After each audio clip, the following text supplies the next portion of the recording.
everyone. Dr. Margaret Paul here with the Inner Bonding Podcast. Today I'm talking about having a sense of belonging or not having a sense of belonging. For some of us, having a sense of belonging has been elusive. Even though I always had good friends both in school and outside of school, sometimes experiencing a deep sense of belonging was challenging. It took me many years to understand why. It wasn't until I read The Highly Sensitive Person by Elaine Aron that I understood why. I'm not only an introvert, I'm also a very highly sensitive person. And there wasn't one person in my family or group of friends who was highly sensitive. My friends were lovely, caring people, but I always knew that I was very different than them. And it's hard to have a deep sense of belonging with others when you are very different than everyone around you.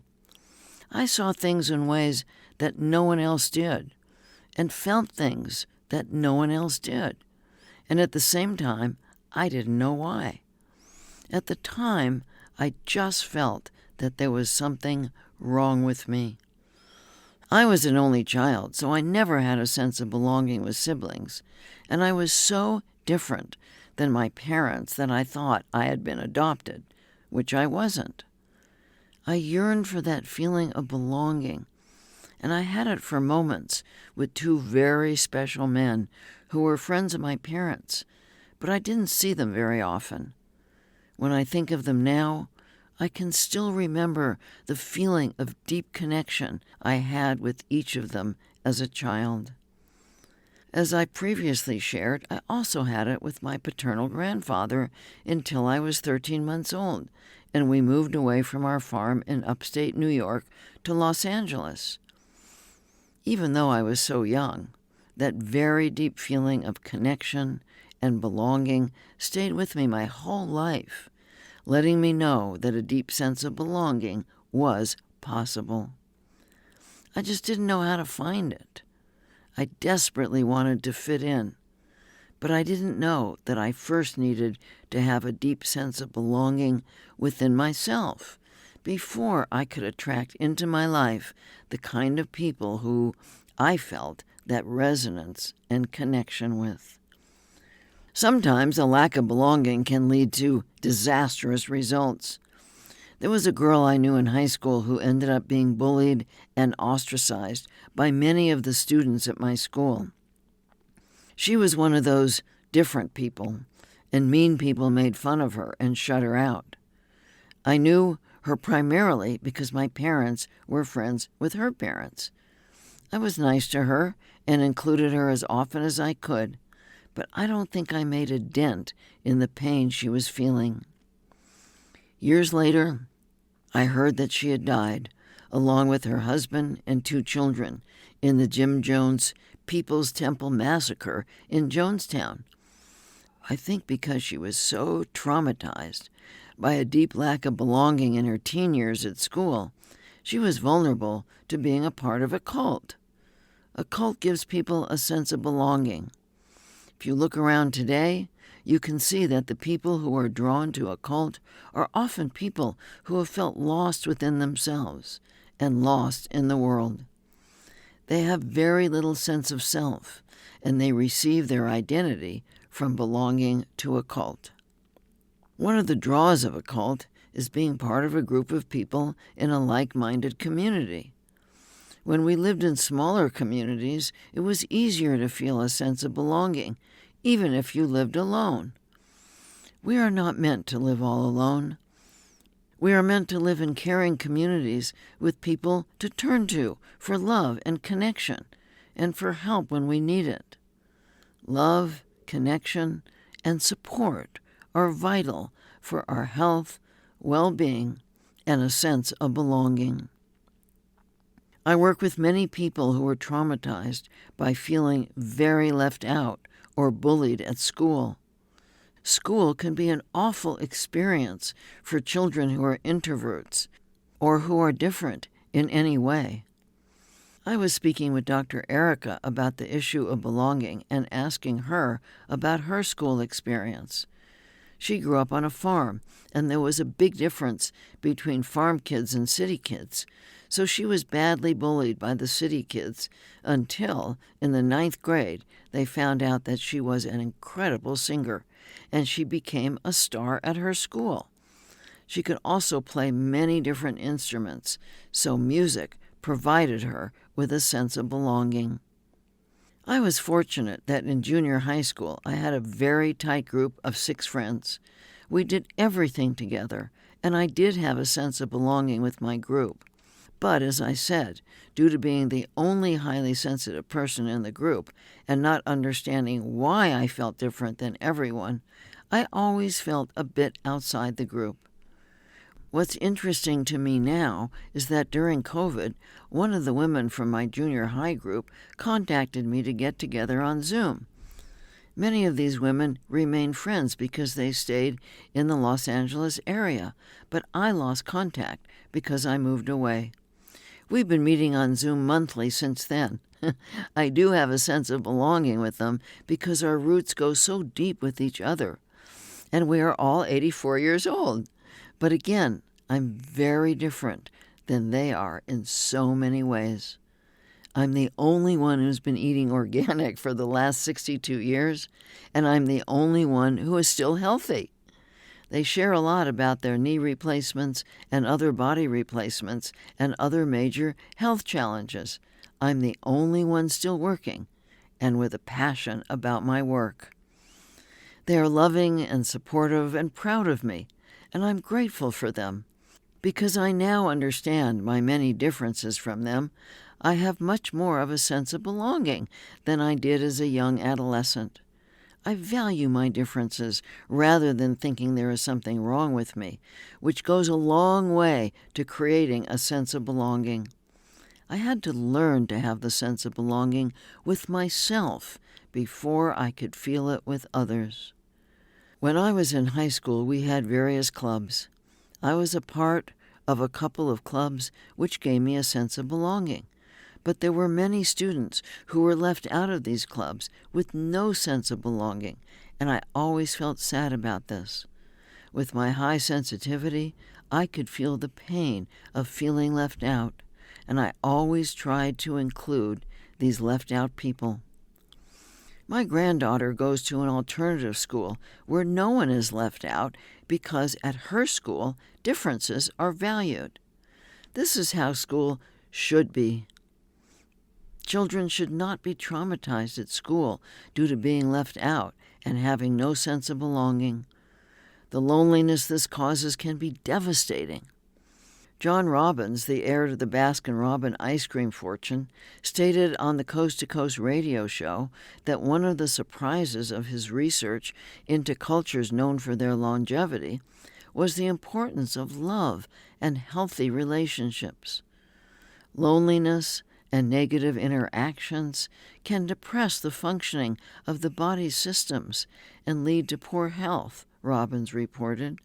Quote, I believe that ultimately it is the love in our lives that underlies and makes possible our greatest healing and longevity.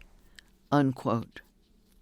I have often heard that the number one killer in our society is not cancer or heart disease. It's loneliness. This is not a surprise to me, as loneliness is often the underlying feeling that so many people attempt to avoid with their various addictions. People in cultures known for their longevity generally do not live alone, and they have a deep sense of belonging to their community and their culture. Before modern civilization, people did not live alone. Our civilized way of life has led to the loneliness that is endemic in our society. Without caring family, community, or friends to turn to, we lack the connection and belonging with others that we all need. However, in order to feel a sense of belonging with others, we first need to feel a deep feeling of belonging with ourselves. We all need the feeling of inner connection that comes from practicing inner bonding and being tuned into ourselves and to our personal source of spiritual guidance. We need the feeling of inner connection that comes from taking loving care of ourselves, physically, emotionally, and spiritually. But the goal of inner connection and inner belonging is not being alone. When we connect with ourselves and with our spiritual guidance, we fill ourselves with love, and then we want to share that love with others. No matter how inwardly connected we are not islands unto ourselves. We need others with whom to share our love and our joy. We need others to play with and learn with and grow with. And we need others to turn to in times of sadness and grief. Without this, we feel lonely and isolated. Loneliness is one of the hardest feelings to feel. The feeling itself can be experienced as life-threatening, since we could have died as babies if we were left alone for too long. We can feel lonely in many different situations. When we are alone and have no one with whom to share love, when we are with people who are not open to connecting with us and with whom we don't feel a sense of belonging, and when we are with people and we are not open to connecting with them. The feeling of loneliness may be so painful that you turn to various addictions to avoid the feeling. Many people do not even know that they are feeling lonely because they respond addictively so quickly. They grab the food, the drink, the drug, the cigarette, turn on the TV, get busy, or get angry before they are aware of having a feeling, and then wonder why they cannot stop their addictions. Often people become addicted to a dysfunctional relationship and cannot leave for fear of the loneliness and disconnection. When people are not connected with themselves and their spiritual guidance, they may have a connection addiction, constantly pulling on others for the connection and sense of belonging they so desperately need. Continual loneliness and the inner aloneness from inner disconnection create much stress in the body, which leads to illness. In addition to proper nutrition and exercise, one reason certain cultures live long and healthy lives is that they have love and connection with others and a sense of belonging always available to them. Do not discount the power and importance of inner and relationship connection and a sense of belonging. If you want optimal health, you need to take the actions on your own behalf to seek out loving and caring people and to do the inner bonding work necessary to become a loving and caring person with yourself and with others. One of the reasons I created my bi-monthly masterclass is to provide the sense of community we all need. In the community of our membership masterclass, individuals receive the love, compassion, help, caring, and support that they might not have anywhere else in their lives. While a virtual community isn't the same as a physical community, it can provide a sense of connection and belonging that is often missing in our current society. How often do you feel alone and empty inside, without a sense of belonging? How often do you turn to some addictive behavior to avoid feeling these feelings? Aloneness and inner emptiness are caused by a lack of love within, and this lack of love is the result of self-abandonment. This lack of inner belonging coming from self-abandonment can result in a lack of belonging externally. When we don't take loving care of ourselves, our inner child feels abandoned, alone, and empty. When you disconnect from your feelings to avoid the pain, then you also can't connect with others or with your spiritual source of love and comfort. Therefore, you might feel alone, lonely, and a lack of belonging when you do not take loving care of yourself, which is when you may turn to various addictive behaviors. Sometimes living alone can kill you. A study, quote, followed nearly 45,000 people age 45 and up who had heart disease or a high risk of developing the condition. Those who lived alone, the study found, were more likely to die from heart attacks, strokes, or other heart complications over a 4-year period than people living with family or friends or in some other communal arrangement." Unquote. If you want to see the study, you can click on the link in the text. In his best-selling book, Outliers, Malcolm Gladwell opens with a study done in a small Pennsylvania town called Roseto, where people never die of heart attacks due to the closeness and connections within their community. Some researchers, such as Dr. Bruce Lipman, author of The Biology of Belief, state that 90% of illness is stress-related. Loneliness is a huge stress. We are social beings, not meant to live alone. Yet our society is geared to create loneliness rather than connection and community. While loneliness is a huge stress, there are also many challenges when it comes to living with others. Here is what I often hear from my clients. "I'd rather live alone than with a controlling person, and I can't find anyone who is not needy and controlling. Every time I get in a relationship, I end up feeling hurt in one way or another. This seems more stressful to me than living alone. The pain of loss is too great. I'd rather not risk it. I do fine alone, but as soon as I'm in a relationship, I give myself up. Relationships are too hard and stressful. I'd rather be alone." So what's the answer? Living alone and being lonely is stressful, and often living with someone else or others is also stressful. The answer lies in being open to learning about loving yourself. If it is more loving to yourself and much less stressful for you to be alone, and loneliness is not a huge issue for you, then living alone may be in your highest good. But if loneliness is painful for you, then being open to learning about how to take loving care of yourself within relationships is likely what is loving to you.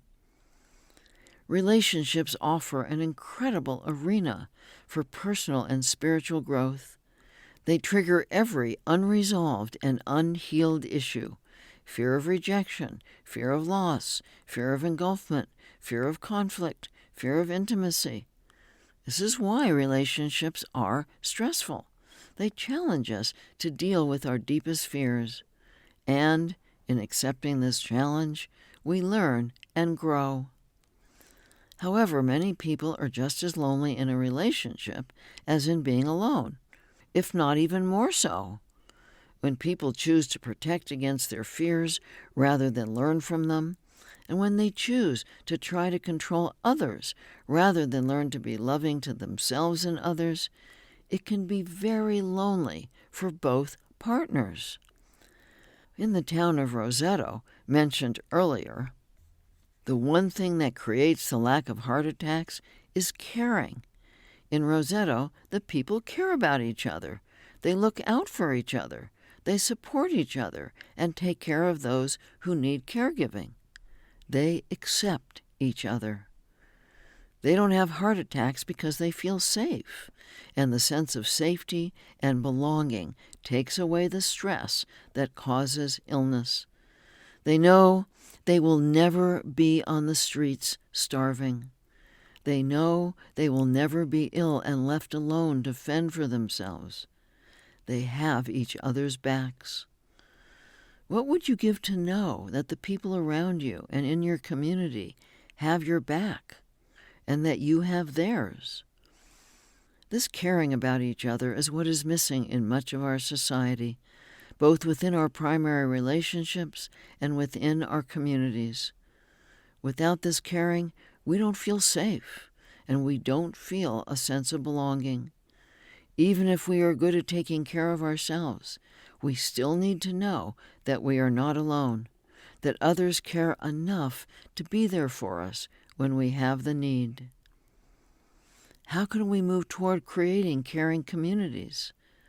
By being willing to do our own inner bonding work so that we can open our hearts to each other. Longtime inner bonding certified facilitator Nancy Swisher wrote a wonderful article called Belonging that is in our website. In the article, Nancy says, quote, "Generally, when someone says they feel like they don't belong, they are referring to something external, such as their family, their neighborhood, or a peer group at work or school.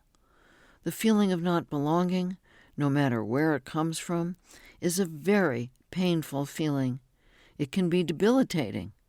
The latest scientific research shows that the feeling of not belonging and isolation is one of the biggest causes of stress in the body. We all need to feel like we belong. The feeling of belonging is an essential part of experiencing a full life." Unquote. Nancy goes on to say that in her work with people, she finds that, quote, "at the root of many issues is this sense of not belonging.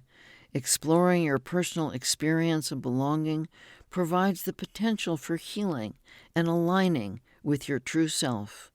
Unquote. She wrote about the two aspects of belonging, inner belonging and outer belonging. Inner belonging is what I referred to as creating your inner family, which is a profound connection and flow between your higher guidance, your loving adult, and your soul, which is your inner child.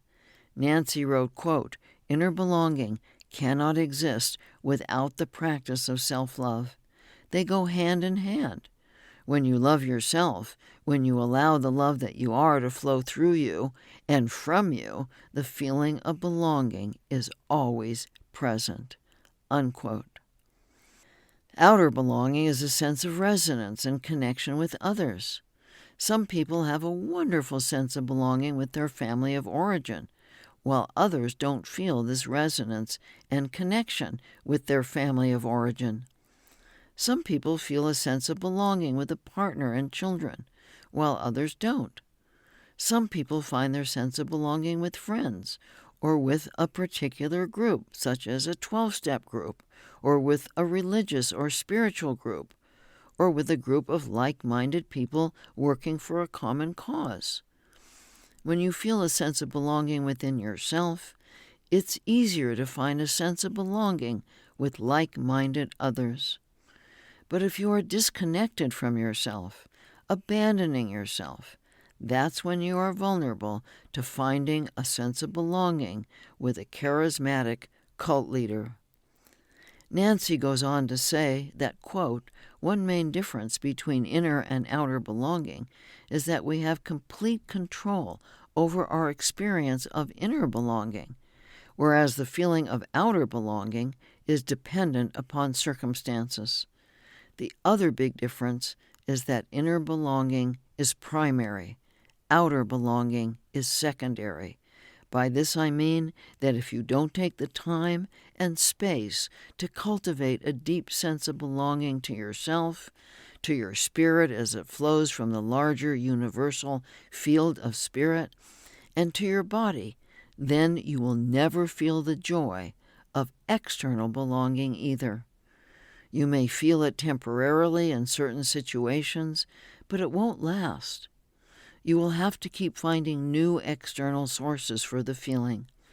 But when you master the practice of creating belonging from the inside, the external circumstances that create the outer belonging connection will show up." Unquote. The practice of inner bonding is a powerful practice for creating a deep sense of inner belonging. As you learn to access your spiritual guidance, develop your loving adult, and learn to see and value your true soul self, you create that inner flow of love that is essential for a feeling of belonging. If you haven't seen the Netflix series, The Blue Zones, I encourage you to see it. The Blue Zones are 5 places in the world where more people live to be over 100 than elsewhere in the world. In the series, Dan Buettner, the author of the best-selling book, The Blue Zones, takes us on his journey of discovering their secrets to a long and healthy life. We learn about the food they eat and about the fact that they exercise in natural ways such as walking, dancing, and doing everyday chores. But like in Rosetto that I spoke of earlier, the thing that most impressed me is the deep sense of belonging that the people in all these places have. They look out for each other, supporting each other physically and emotionally. They laugh and play together. Unlike the way so many of us live, no one is left out. They are happy, which says to me that they also have a sense of inner belonging that enables them to connect with each other in peaceful and joyous ways. Inner and outer belonging go a long way toward creating health and longevity. If your inner family isn't strong and flowing, then I suggest you learn and practice inner bonding so you can create a deep sense of inner belonging, which can then lead to outer belonging and the sharing of love with those you resonate and connect with. Truly, there is nothing better than this. I invite you to join me for my bi-monthly masterclass and receive my live help, which you can learn about at innerbondinghub.com/membership. And I invite you to join me for my 30-day at-home course, Love Yourself, an inner bonding experience to heal anxiety, depression, shame, addictions, and relationships. And you can learn so much about loving yourself and creating loving relationships from my recent book and from our website at innerbonding.com. I'm sending you my love and my blessings. This week's episode is brought to you by the Inner Bonding Masterclass. When you join this membership, you'll be part of a compassionate and supportive community who understands what you're going through and who will help you throughout your healing journey. The Inner Bonding membership is created to provide laser coaching for you and others in the community who may be facing the same struggles so that you can practice the inner bonding process more effectively and apply it to your life. You also get to vote on the topic that we will focus on in our bi-monthly masterclass.